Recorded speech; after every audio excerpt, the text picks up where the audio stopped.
I want to talk to you guys about low IQ people making Hummer H2 videos on YouTube. Now, if you guys have been sticking with me, you know that I'm the proud owner of this H2. I've put on close to 20,000 miles over the last 2.5 years. I've restored the engine, worked on the transmission, everything. All right, I've really cleaned up this vehicle and I'm really proud of the work I've done on this vehicle. With that being said, there are a lot of low IQ people. They're making YouTube videos, a lot of clickbaity titles out there, anti-American titles. So when you're researching a Hummer H2, understand that in all likelihood, probably 9 out of 10 car reviews are going to come from Clown World, and that number is actually probably higher. It's probably something like 24 out of 25 videos. Every Hummer H2 video that I've seen on YouTube, and I've watched just about every one, just about every single one has been trash. With that being said, be very aware of clickbait titles.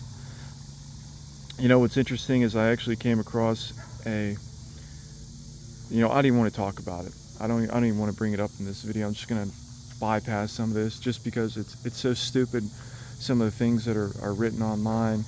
Just understand that back in the day, these vehicles were the poster child for Clown World.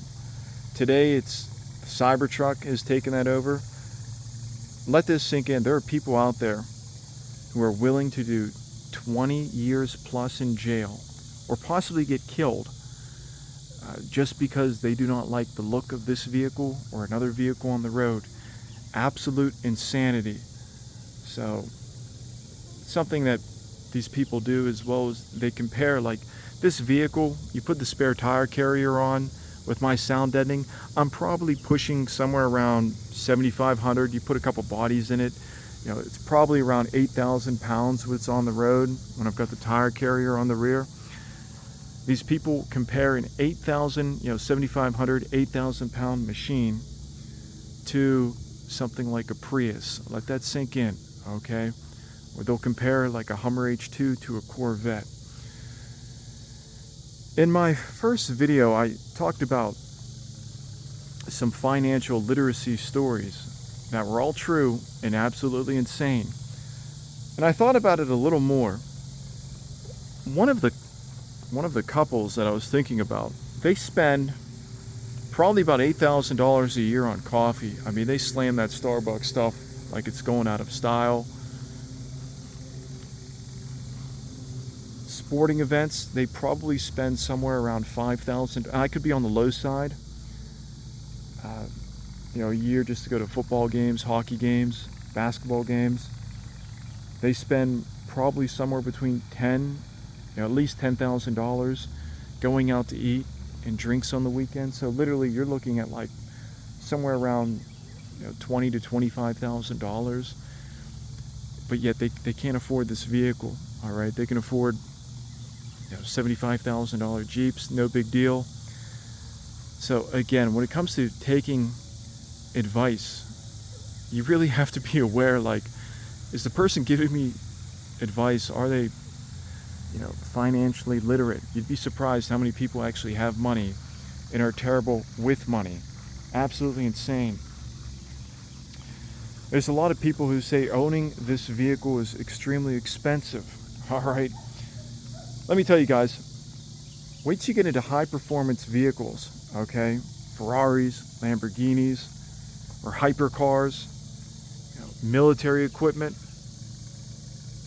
Like if you want something like a Tiger tank, you're looking at like $50 million plus. Literally, they will go out into Russia on a battlefield and pick parts. I'm not exaggerating. Yachts, mega yachts.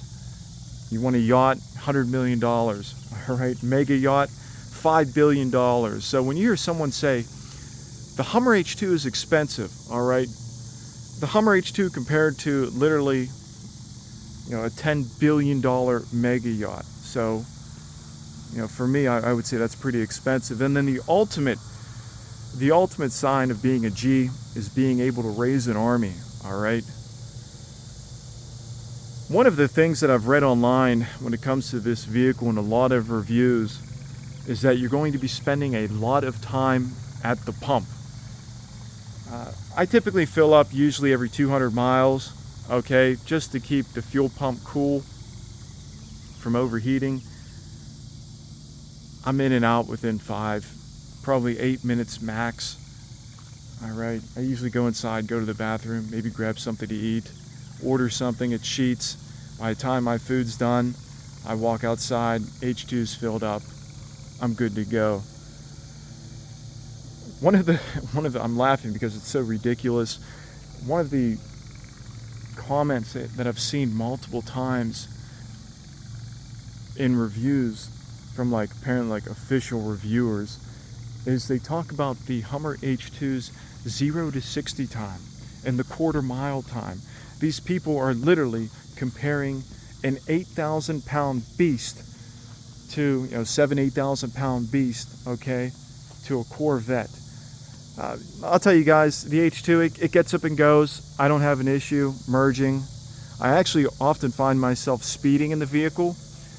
I'll be going 65, 70. Before I know it, I'm doing close to 80 miles an hour. So I'm actually waiting for the day when I accidentally get a speeding ticket because I'm just cruising the H2. You'd be surprised how quickly these bad boys can get up and go. And this is the 6.0. The 6.2 has closer to 400 horsepower, and that baby really will take off on you. Here's a good one for you guys. This just shows you how absolutely insane some of these people are. As they talk about environmental awareness. There's actually like an environmental awareness score on some of the car reviews on YouTube. I mean, these people are like, they're part of the why can't we all just get along crowd. I mean, just total pussies. There's no other way to put it. So has anybody ever even met someone when they talk about environmental awareness? Like, all those people are just super weirdos. Talking about super weirdos, when I was doing my research on the H2, interesting enough, I came across several news articles from the early, to mid 2000s, and these people were saying the vehicle's too large for the road, can't fit in their neighborhood, and just all this insanity. It's terrible for the environment. I mean, just total clown world. All right. Well, what do you know? I was actually able to track some of these people down. The one dude, I found him on Twitter. Mind you, that these people are about in their 50s now. All right, late 50s. He is part of the Washington, D.C. Green Club. And his Twitter bio, it was something like this, that he's praying for a greener world. All right. There's a picture of him and his, I guess, friends or allies in arms, drinking just some weird beer. I mean, the guy was just a total weirdo, total snowflake.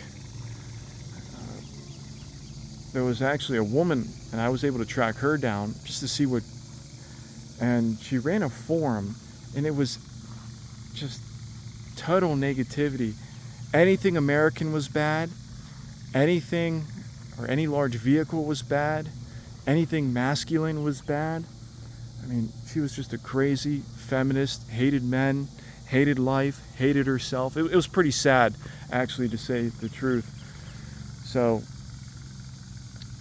again, just when it comes to low IQ people making Hummer H2 content, there's a ton of it out there. I actually came across a man who was dressing up like a woman on YouTube and talking smack on the Hummer. When is it advisable to take advice from a man that dresses up like a woman? To give you an idea of the insanity of the modern world,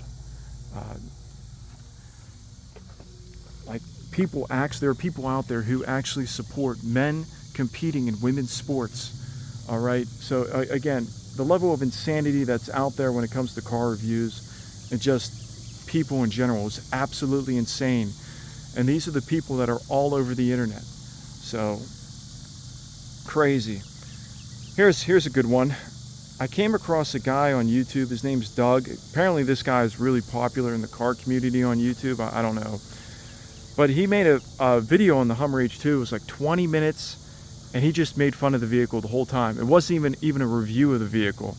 But he did what, again, like these low IQ people do.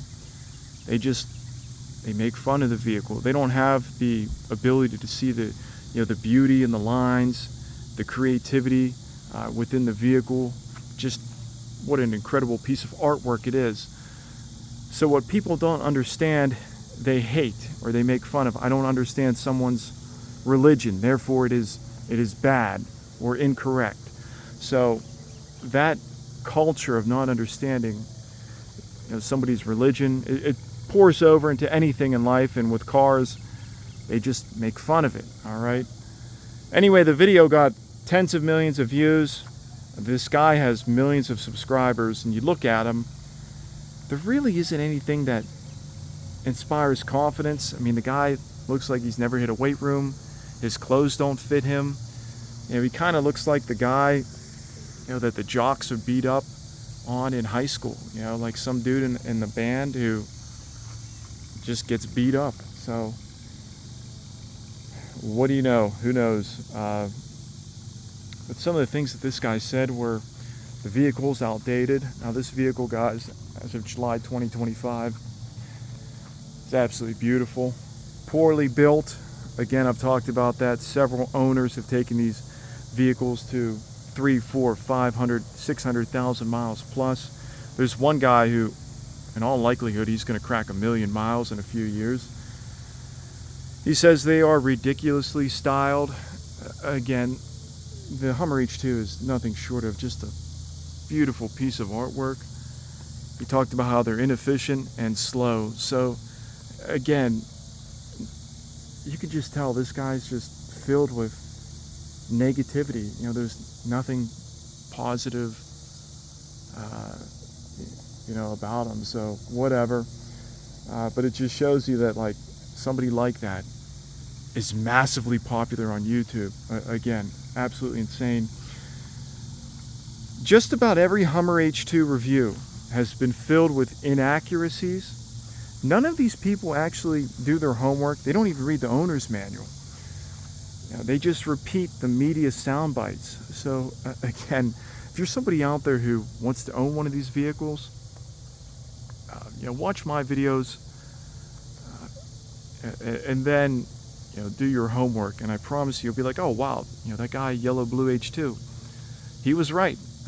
Everything he said was correct. So in the final video, we're going to touch on the final thoughts on the H2.